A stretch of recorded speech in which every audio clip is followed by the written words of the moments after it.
मुंबई येथील माजी मुख्यमंत्री उद्धव ठाकरे यांच्या मातोश्री या निवासस्थानी मराठा क्रांती ठोक मोर्चाने आंदोलन केलं आहे।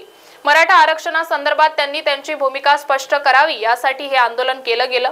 या आंदोलनात मोठा पोलीस बंदोबस्त तैनात करण्यात आला होता, तर मोठ्या प्रमाणात मराठा आंदोलकांकडून घोषणाबाजी सुद्धा करण्यात आली। मराठा समाजाला ओबीसीतून आरक्षण मिळावं यासाठी हे आंदोलन करण्यात आलं, तर आरक्षण मिळेपर्यंत सर्वपक्षीय नेत्यांच्या घराबाहेर आंदोलन करण्याचा इशारा देखील मराठा क्रांती ठोक मोर्चाकडून देण्यात आला आहे। अशी जर उद्धव साहेबांनी जर भूमिका घेतली तर महाराष्ट्रातला मराठा समाज उद्धव साहेबांना पुन्हा या ठिकाणी मुख्यमंत्री करल नसता एकही आमदार यांचा आम्ही निवडू देणार। आणि आज आम्हाला आज बघा 350 मराठा बांधवांनी आत्महत्या केल्या आहे।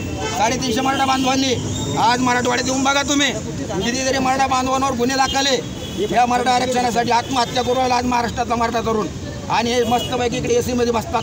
त्याच्यामुळं उद्धव साहेबच नाही, शरद पवार साहेब असू द्या, मुख्यमंत्री असू द्या, दोन्ही उपमुख्यमंत्री असू द्या, या सगळ्यांनी तात्काळ मराठा समाजाला ओबीसी मधून आरक्षण भेटावं म्हणून जाहीर करावं, सर्वपक्षीय बैठक लावा।